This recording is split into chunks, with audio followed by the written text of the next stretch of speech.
Boa noite, pessoal! Agora o canal tem um e-mail oficial para vocês enviarem seus relatos sobrenaturais. Se você já viveu algo estranho, misterioso ou assustador, compartilhe com a gente. Seu relato pode aparecer em um dos próximos vídeos.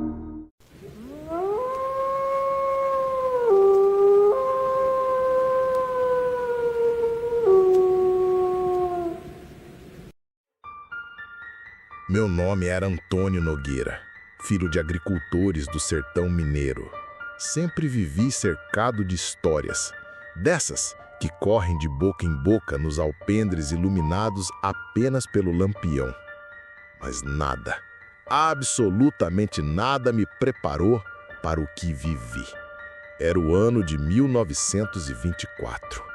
A seca castigava a terra e os poucos que resistiam ainda acreditavam que a fé e o trabalho duro seriam suficientes para afastar o mal.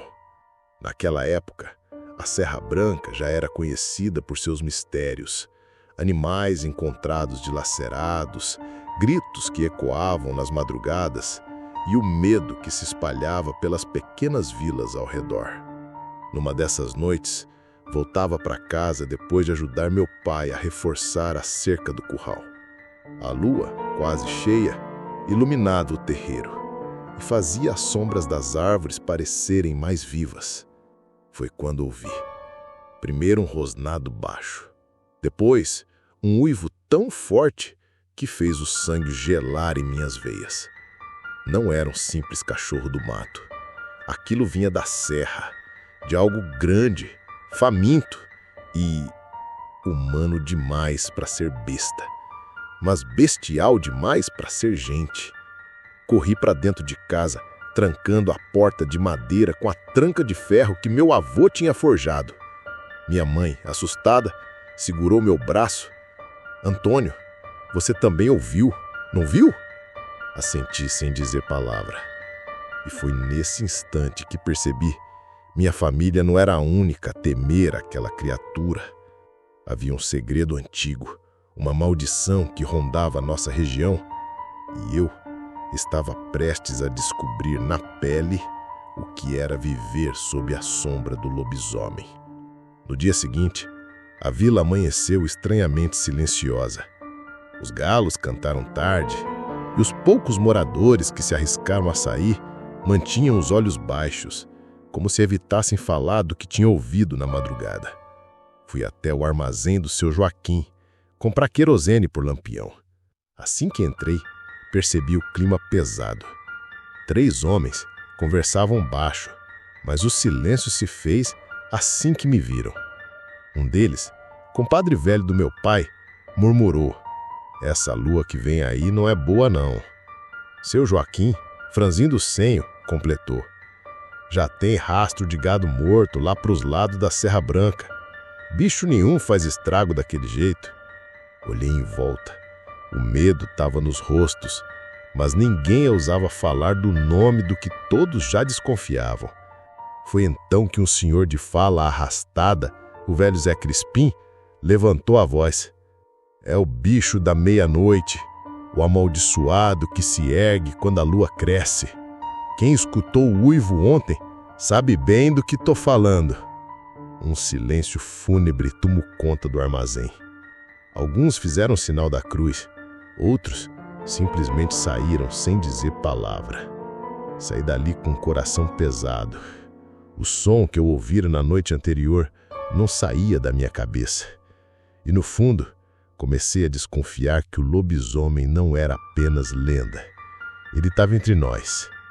Naquela noite, decidi vigiar. Mal sabia eu que a fera rondava mais perto do que eu podia imaginar. A noite caiu pesada, sem vento, como se o próprio ar estivesse à espera de algo terrível. O luar banhava a terra seca e cada som parecia mais alto do que deveria. O coachar dos sapos, o farfalhar das folhas secas, o estalar da madeira na cerca. Sentei no alpendre com a espingarda de meu pai atravessada no colo. Ele me olhou sério antes de se recolher. "Antônio, se ouvir coisa demais, não se meta. Às vezes, viver é saber se esconder." Mas eu não consegui obedecer. A curiosidade e o medo me queimavam por dentro. Foi então que vi. Entre as sombras do curral, algo se moveu. Primeiro pensei ser um boi desgarrado, mas logo percebi que não. A criatura se arrastava com passos pesados, a coluna arqueada, como se o corpo não fosse feito para estar em pé. A lua iluminou parcialmente seu rosto, metade humano, metade fera, os olhos vermelhos como brasa. O coração disparou. As mãos tremiam tanto que mal consegui erguer a arma. Quando mirei, a besta levantou o focinho e soltou um uivo tão forte que senti minhas entranhas gelarem. Não atirei, não por falta de coragem, mas porque minhas pernas simplesmente não responderam. A criatura me fitou por um instante e naquele olhar havia algo de humano. Depois, desapareceu na escuridão, deixando apenas o som das patas se afastando. Na manhã seguinte, encontramos 3 cabras despedaçadas atrás do curral. Meu pai não disse nada, mas vi no rosto dele a certeza que eu já carregava. O lobisomem havia mostrado a cara. A notícia das cabras mortas correu ligeiro pela vila. Antes do meio-dia, já havia gente se reunindo na praça para discutir o que fazer. Uns diziam que era onça, outros juravam que era coisa do demônio. Mas no fundo todo mundo sabia a verdade, só não ousavam falar alto. Lá estava o velho Zé Crispim, de novo com sua voz trêmula. Eu avisei, o amaldiçoado anda solto, tem sangue de cristão nessa história e só com sangue vai se pagar. Algumas mulheres choravam, outras rezavam em círculo. Os homens falavam em caçada, mas ninguém se voluntariava para ser o primeiro a encarar o bicho. Eu observava tudo aquilo em silêncio, até que o compadre Manuel, amigo antigo de meu pai, me puxou para o canto. Antônio, não abre a boca para ninguém, mas tem coisa que eu preciso lhe contar. Esse bicho aí pode ser alguém da nossa própria vila. Engoli seco. O olhar dele era sério demais para ser apenas superstição. E como o senhor sabe disso? Perguntei, com a voz baixa. Porque eu vi. Ele fez uma pausa e abaixou ainda mais o tom. Vi o lobisomem correndo de volta para a vila, como se fosse gente voltando para casa. Um calafrio percorreu minha espinha. Se aquilo fosse verdade, a fera podia estar entre nós, de dia como qualquer vizinho. E pior, podia ser alguém que eu conhecia. Naquela noite, quando o sol se pôs, a vila inteira fechou portas e janelas. Mas eu não consegui dormir. O medo agora não era só da fera, era da dúvida. Quem seria o amaldiçoado? Acordei cedo, ainda com a cabeça pesada das imagens da noite anterior. Fui ajudar meu pai no roçado, mas algo me chamava a atenção desde o terreiro. Pegadas. Não eram marcas comuns de animal, eram grandes, profundas, e alternavam entre o formato de patas e algo parecido com pés humanos descalços. As marcas seguiam em direção à estrada da serra. Não vá atrás disso, Antônia, disse meu pai com a enxada na mão e o olhar sério. Quem procura demais acaba achando. Mas eu não resisti. Esperei ele se ocupar e segui o rastro. Coração acelerado, espingarda a tiracolo. Quanto mais avançava, mais forte era o cheiro de sangue e terra úmida. Foi então que encontrei um pedaço de pano enroscado num galho de juazeiro. Estava rasgado e sujo de sangue fresco. Reconheci o tecido na hora. Era igual às camisas que o compadre Manuel usava. Um arrepio subiu pela minha espinha. Lembrei das palavras dele na praça. Vi o lobisomem correndo de volta para a vila. Mas e se fosse ele próprio? De repente, ouvi um galho estalar atrás de mim. Virei rápido, dedo no gatilho. Nada. Só o vento arrastando folhas secas. Mesmo assim, a sensação de estar sendo observado não me abandonou até eu voltar correndo para casa. Naquela noite, pela primeira vez, pensei em algo que até então eu tentava evitar. Talvez o lobisomem tivesse nome e rosto conhecidos por todos nós. Nos dias seguintes, a vila mergulhou num clima de tensão. O gado continuava sendo atacado. sempre nas noites de lua forte. Os homens se revezavam no vigília, mas ninguém ousava se afastar muito das casas. Uma tarde resolvi passar pela venda do seu Joaquim. Lá dentro encontrei o compadre Manuel sentado sozinho, bebendo cachaça num copo trincado.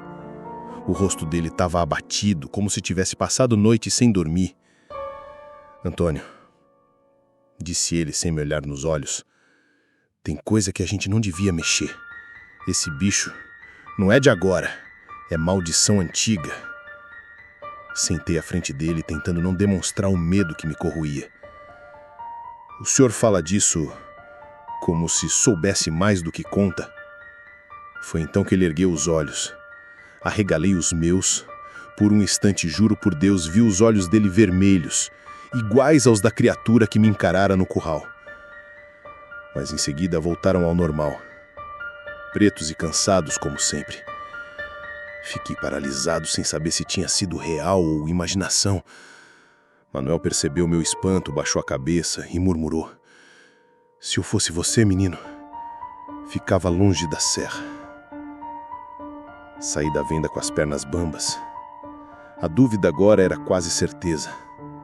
O lobisomem tinha mesmo nome e morava entre nós. E talvez fosse Manuel. A lua já se preparava para crescer de novo quando a notícia correu pela vila. Encontraram um corpo na estrada da serra.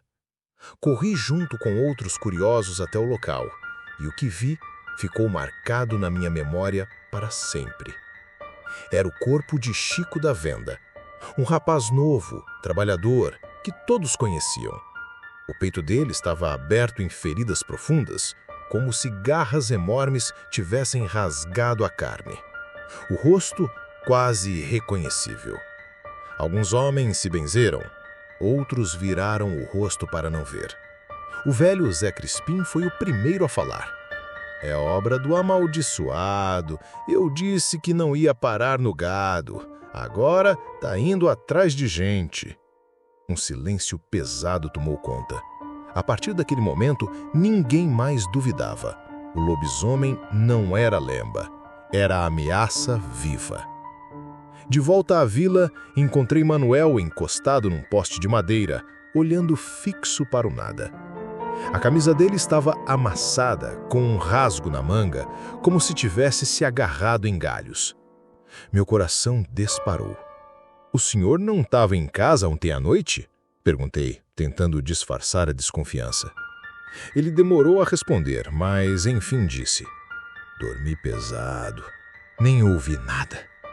Mas a expressão no rosto dele não era de quem dormira, era de quem carregava um peso, um segredo, grande demais. Naquele instante, a vila inteira entrou em pânico. Agora sabiam, o lobisomem matava sem pena. E podia ser qualquer um de nós.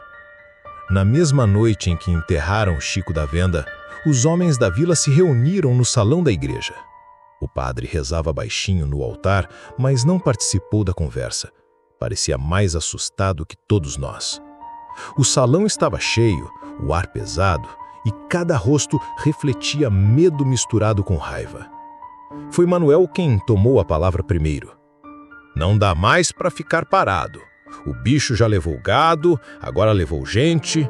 Se não formos atrás, amanhã pode ser qualquer um de nós." Alguns murmuraram em concordância, mas outros, como meu pai, hesitaram. "E o que vamos caçar, Manuel? Uma sombra? Uma maldição? A gente não sabe nem quem é." O velho Zé Crispim bateu a bengala no chão. "Todo lobisomem é gente de dia e só morre de duas maneiras: com bala de prata ou com aço benzido." Os homens começaram a se agitar. Falaram em preparar facões, rezas, até pólvora misturada com cruz de ferro. O medo se transformava em desejo de sangue. Eu observava Manuel. Ele falava mais do que todos, incentivava a caçada, mas seu rosto estava sombrio, como o de quem escondia algo. Será que ele incitava a busca para desviar suspeitas? No fim, decidiram. Na próxima lua cheia, armariam emboscada na beira da serra. Enquanto todos discutiam os detalhes, percebi uma coisa estranha. Manuel não marcou presença para a caçada. Apenas ficou em silêncio, olhando para o chão, como se já soubesse o que aconteceria naquela noite. A vila entrou em estado de vigília. Durante o dia, os homens afiavam facões, moldavam balas na forja e pediam bênção ao padre, que benzia água e armas com mãos trêmulas. Meu pai também participou.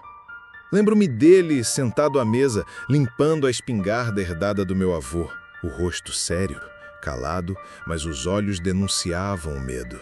"Antônio, você não vai", disse firme, sem levantar a vista. "Essa não é tarefa para menino." Mas eu não aceitei. O que eu tinha visto, o que eu já sabia, não me deixava ficar de fora. Eu precisava estar lá, precisava descobrir a verdade sobre Manuel e sobre aquela maldição.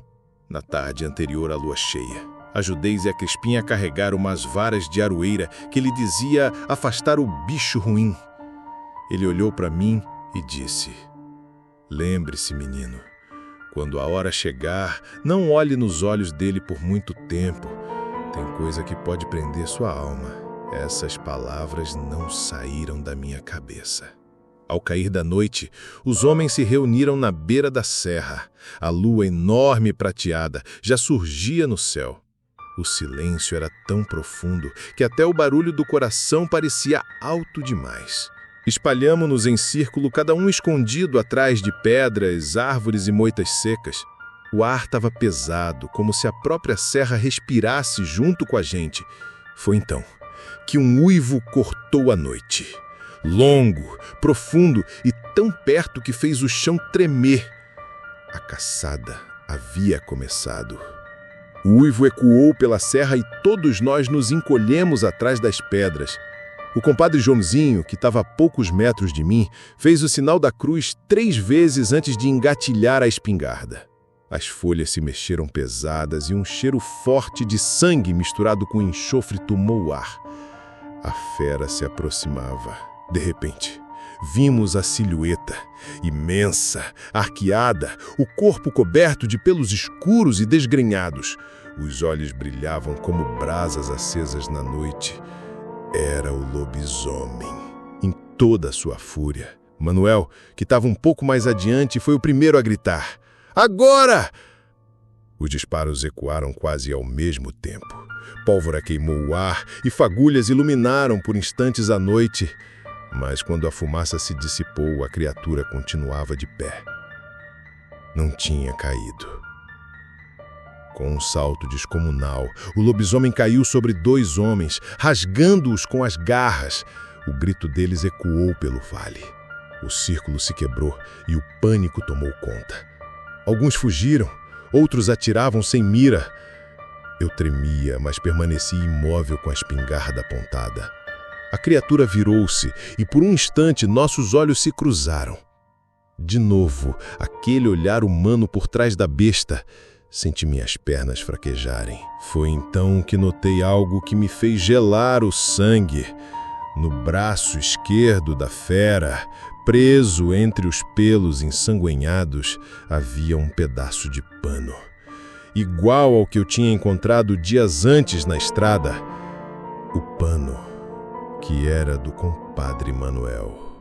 O pavor tomou conta de mim quando vi o pedaço de pano preso ao braço da fera.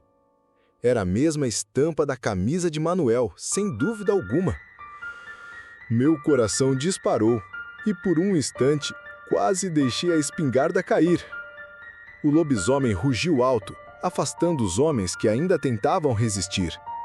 Mas, em meio ao caos, percebi algo estranho. Ele não avançava sobre todos como um bicho sem rumo. Seus olhos, em brasa, buscavam um alvo específico. E quando o encontraram, estavam fixos em mim. Meu corpo gelou. Por que eu?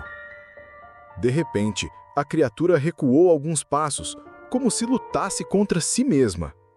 O uivo que ecoou não parecia apenas de raiva, mas de dor, de tormento. Foi nesse momento que a lua apareceu por trás das nuvens, iluminando com força a clareira. A fera cambaleou e, diante dos meus olhos, sua forma começou a tremer. Os pelos pareciam se retrair, os ossos estalavam como galhos secos, e aos poucos o corpo monstruoso cedeu lugar a um homem. Lá estava ele, nu, coberto de sangue, arfando como se tivesse corrido uma vida inteira. Manuel! Alguns homens gritaram em horror, outros se benzeram. Eu fiquei imóvel, encarando aquela cena que mudava tudo. Não é possível, murmurou meu pai, com os olhos arregalados. É ele, sempre foi ele. Manuel ergueu o rosto, os olhos ainda vermelhos como brasa, e sussurrou com uma voz rouca, quase humana. Me perdoe, eu não escolhi isso. Antes que alguém reagisse, ele correu em direção à mata, desaparecendo na escuridão. A verdade estava diante de nós. O lobisomem tinha nome, rosto e morava entre nós o tempo todo. Era Manuel. Depois da revelação, a vila mergulhou em desespero. Ninguém dormiu naquela noite. As mulheres trancaram as portas. Os homens se revezavam em vigília e as crianças eram mantidas em silêncio, como se até o choro pudesse atrair a fera de volta. Na manhã seguinte, o padre chamou alguns dos mais velhos para uma reunião secreta no salão da igreja. Meu pai me levou junto, contra a vontade dele mesmo, mas eu já estava envolvido demais para ficar de fora. O padre, pálido como cera, revelou algo que nos deixou ainda mais perturbados. Isso não é de hoje, meus filhos. A maldição do lobisomem ronda nossa serra há mais de 100 anos. Sempre nasce em um homem, na 7ª geração de uma linhagem marcada pelo pecado. Que pecado, padre? Perguntou meu pai. Ele baixou a cabeça antes de responder. Um ancestral de Manuel, um fazendeiro cruel, que matou inocentes e fez pacto de sangue com coisa que não era de Deus. Desde então, a linhagem dele carrega a maldição. Um murmurinho de medo percorreu a sala. O velho José Crispim bateu a banguela no chão e disse: Eu sabia, eu vi o avô de Manuel, vi o pai dele, sempre havia sinais, só que agora a fera se mostrou de vez. As palavras pesaram como chumbo no peito de todos. Não era apenas Manuel que estava amaldiçoado, era toda a sua família. Eu, entretanto, não conseguia esquecer o olhar dele quando pediu perdão. Não parecia um monstro puro, mas um homem preso em uma guerra contra si mesmo. Naquele momento, uma pergunta me corroía. Será que havia como salvar Manuel? Ou só a morte quebraria a maldição? Naquela mesma noite, eu não consegui dormir. As palavras do padre ecoavam na minha cabeça. 7ª geração marcada pelo pecado. Se Manuel carregava a maldição herdada, então, no fundo, ele era tanto vítima quanto culpado. Decidi procurar respostas por conta própria. Fui até a casa do velho Zé Crispim, que era conhecido por guardar mais histórias que qualquer livro. Ele me recebeu de olhos arregalados, como se já soubesse o motivo da minha visita. Você veio saber do pacto, né, menino? Assenti em silêncio. Ele respirou fundo e começou a contar. Muito tempo atrás, no auge da seca, o bisavô de Manuel, chamado Bento, fez promessa ao coisa ruim. Queria riqueza, terra verde e gado forte. Em troca, ofereceu sangue humano. Matou gente inocente e, com isso, a maldição caiu sobre sua descendência. E não tem jeito de quebrar? Perguntei ansioso.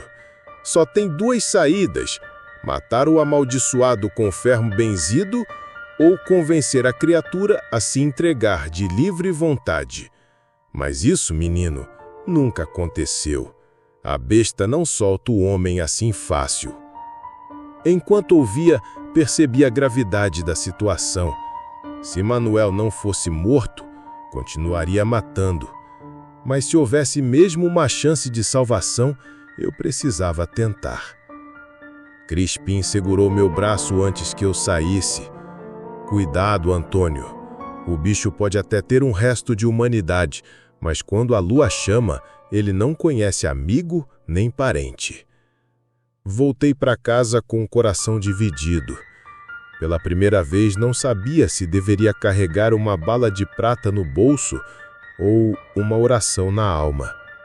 2 dias se passaram em silêncio. Ninguém viu Manuel, ninguém ouviu uivos, nenhum gado foi atacado. A vila parecia suspensa no ar, como se esperasse a próxima tragédia. Na 3ª noite, porém, Manuel voltou. Não como fera, mas como homem. Ele surgiu no terreiro da casa de meu pai, magro, abatido, as roupas em farrapos e o olhar cansado. Minha mãe correu para dentro, assustada, mas eu e meu pai ficamos na porta. Tenho pouco tempo. O que você quer, Manuel? Depois de tudo que fez, ainda tem coragem de aparecer aqui? Ele baixou a cabeça como quem carregava o peso do mundo nas costas. Eu não escolhi isso, não pedi essa maldição, mas sei que não posso fugir para sempre. A lua vai me chamar de novo e eu não vou conseguir segurar. Eu dei um passo à frente, encarando aqueles olhos que já tinham brilhado em vermelho diante de mim. Então por que voltou? Perguntei. Ele respirou fundo e respondeu. Porque não quero matar mais ninguém. Quero tentar acabar com isso, e só vocês podem me ajudar. Um silêncio pesado se seguiu. Meu pai apertava a espingarda com força, dividido entre o medo e a raiva. Eu, por outro lado, sentia nascer dentro de mim algo diferente, uma chama de esperança. Será que Manuel estava mesmo disposto a se entregar? Ou era mais uma artimanha da fera? Sentamos todos na cozinha, com o lampião lançando sombras nas paredes de taipa. Manuel tremia, não sei se de medo ou de febre. Minha mãe não quis ficar no cômodo, mas preparou um chá e deixou sobre a mesa antes de se afastar. Ele começou a falar, com a voz embargada. A primeira vez que aconteceu, eu ainda era moço. Acordei nu, no meio do mato, com o corpo coberto de sangue. Pensei que fosse delírio, mas quando cheguei em casa, meu pai estava me esperando. Ele já sabia. Meu pai, sério, cruzou os braços. Então teu pai também carregava isso? Manuel assentiu, os olhos marejados. Ele me contou que essa maldição vinha de gerações. Disse que quando chegasse minha vez, eu não poderia fugir. Que ou eu aceitava, ou seria caçado como bicho. O silêncio pesou sobre nós. O estalo do lampião parecia mais alto do que tudo. Mas eu tentei resistir, continuou ele. Jurei que nunca faria mal a gente da vila. Por anos me afastei nas luas cheias, me escondi na serra. Mas algo mudou. A fera ficou mais forte do que eu. Quando percebi, já tinha sangue de inocente nas mãos. Meu coração apertou. Não era apenas o medo que eu via em Manuel. Era culpa, era desespero. Por isso voltei, disse ele encarando-me nos olhos. Preciso que alguém acabe com isso. Se for pela morte, que seja. Meu pai não respondeu, mas apertava cada vez mais a espingarda. Eu, no entanto, sentia um nó na garganta. A pergunta que me corroía não podia mais ser calada. Manuel, por que olha tanto para mim? Por que sempre me encara quando está na forma de fera? Ele abaixou a cabeça, demorou a responder, e então disse com voz quase sussurrada: porque você é o único que pode me salvar. As palavras de Manuel ecoaram dentro de mim como trovão. Você é o único que pode me salvar. Meu pai bateu a mão na mesa, levantando-se de súbito. Isso é conversa de amaldiçoado. Quer enganar o menino para se safar, Manuel? O que você precisa é de chumbo e não de redenção. A tensão cresceu. Manuel ergueu as mãos, em gesto de rendição, mas não tirou os olhos de mim. Não é engano, Antônio. A fera me persegue, mas sinto que você tem algo diferente. Quando nos encaramos, eu consigo resistir por alguns instantes. É como se sua presença me puxasse de volta. Meu coração disparou. Eu não sabia se acreditava nele ou se tudo não passava de uma armadilha para me enfraquecer. Mas uma coisa era certa. Quando a fera me olhava, eu também sentia algo estranho, como se uma corrente invisível nos ligasse. «Antônio, não caia nessa!» disse meu pai firme, apontando a espingarda para Manuel. «Ele já matou gente nossa, vai matar de novo!» O silêncio foi quebrado por um estalo lá fora. Galhos quebrando, passos pesados se aproximando da casa. Meu pai virou rápido, a arma engatilhada. «É ele!» sussurrou Manuel, os olhos arregalados. «A lua tá chamando! Já começou!» Olhei para fora e vi a claridade prateada atravessar as frestas da janela. A lua cheia surgia no céu. O corpo de Manuel começou a tremer, os músculos se contorcendo, os ossos estalando. Ele caiu de joelhos, gritando em agonia. Minha mãe rezava alto no quarto ao lado, enquanto meu pai mirava a espingarda, pronto para atirar. E ali estava eu, dividido entre duas escolhas: permitir que meu pai acabasse com a maldição de vez ou tentar salvá-lo, arriscando tudo. O grito de Manuel cortou a noite. Seus ossos estalavam, músculos se retorciam e pelos escuros começaram a surgir em seu corpo. A fera emergia novamente, mais poderosa do que nunca, mas por algum motivo hesitante. Meu pai estava pronto para atirar, o dedo no gatilho, mas algo em mim me impediu. Eu precisava tentar. Precisava fazer Manuel lembrar do homem que ainda existia dentro da besta. «Manuel!» gritei com toda a força que consegui reunir. «Lembre-se, você é mais do que isso. Você não precisa ser a fera!» Por alguns segundos, o uivo diminuiu.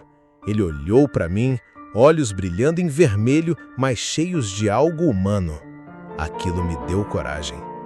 «Respire!» continuei. «Você pode controlar. Lembre-se do que quer proteger.» A fera hesitou, tremendo, os músculos tensionados. O cheiro de sangue ainda estava no ar, mas por um instante a transformação parecia reversível. Meu pai, confuso, abaixou a arma um pouco, observando incrédulo. «É agora, Antônio!» gritei, sentindo que cada segundo contava. «Faça ele lembrar do homem que é!» Manuel caiu de joelhos, arfando, enquanto os pelos desapareciam lentamente. O corpo se encolheu, a força monstruosa se esvaiu e em poucos instantes ali estava ele, Manuel, novamente humano, exausto, com os olhos vermelhos de esforço, mas vivo. A lua iluminava seu rosto suado e coberto de lágrimas. Eu respirei fundo, sentindo que algo incrível acabara de acontecer. A besta podia ser contida. A maldição, pelo menos por enquanto, não dominaria mais sua vontade. Depois da transformação, a vila estava em silêncio absoluto. O vento soprava leve, carregando o cheiro de terra molhada e sangue seco. A lua cheia continuava alta, mas não havia mais uivos nem passos pesados na mata. Manuel permaneceu ajoelhado no terreiro da casa de meu pai, respirando com dificuldade, ainda fraco da transformação. Meu pai, com a espingarda abaixada, finalmente falou. Ele sobreviveu. Mas e se a fera voltar? Manuel levantou a cabeça lentamente, apoiando-se nas mãos. Pai, não sei se vou conseguir sempre resistir, mas dessa vez, graças a Antônio, eu consegui. Ele me lembrou do que sou, do que posso ser. Olhei para Manuel e senti um misto de alívio e temor. Sabia que aquela paz era temporária. A maldição continuava, pulsando nas veias dele, pronta para se erguer novamente na próxima lua cheia. O velho Zé Crispim, que havia chegado silenciosamente, murmurou: "A maldição não se desfaz sozinha, mas uma mente firme e um coração puro podem adiar a fera. Você, menino, salvou a alma dele hoje." As palavras dele me tocaram. Pela primeira vez, entendi que minha coragem havia mudado o destino de alguém. Mas também entendi que o perigo não tinha acabado. A serra ainda guardava sombras e segredos, e a besta poderia voltar a qualquer momento. Naquela noite, a vila dormiu com um sentimento estranho. Medo misturado com esperança. Os dias que se seguiram foram estranhos. A vila respirava mais aliviada, mas todos sabiam que a paz era frágil. Manuel passou os dias escondido, evitando qualquer contato desnecessário e mantendo-se longe da serra. Cada olhar dele carregava uma mistura de arrependimento e medo do que poderia voltar a acontecer. Eu o visitava discretamente. Ele precisava de alguém que acreditasse nele. Alguém que lembrasse constantemente que ainda havia humanidade dentro dele. Naquela noite, a lua cheia começou a se esconder atrás de nuvens pesadas. O ar estava fresco, quase cortante, e um silêncio absoluto pairava na serra. Por um instante, parecia que tudo tinha voltado ao normal. A fera se acalmou, disse Manuel olhando para o céu. Talvez por um tempo eu consiga controlar, mas o medo não me deixou. Cada sombra parecia viva, cada sussurro do vento parecia carregar o uivo da besta. Eu sabia que a maldição ainda estava lá, invisível, pronta para ressurgir. Enquanto olhava para Manuel, percebi algo importante. Ele não era mais apenas um vilão ou uma criatura. Ele era um homem lutando contra algo maior do que ele. E minha responsabilidade não tinha terminado. Precisava continuar ajudando, protegendo, lembrando-o do que era humano. A lua sumiu completamente atrás das nuvens e a escuridão tomou conta da serra. Mas desta vez, o medo tinha também uma ponta de esperança.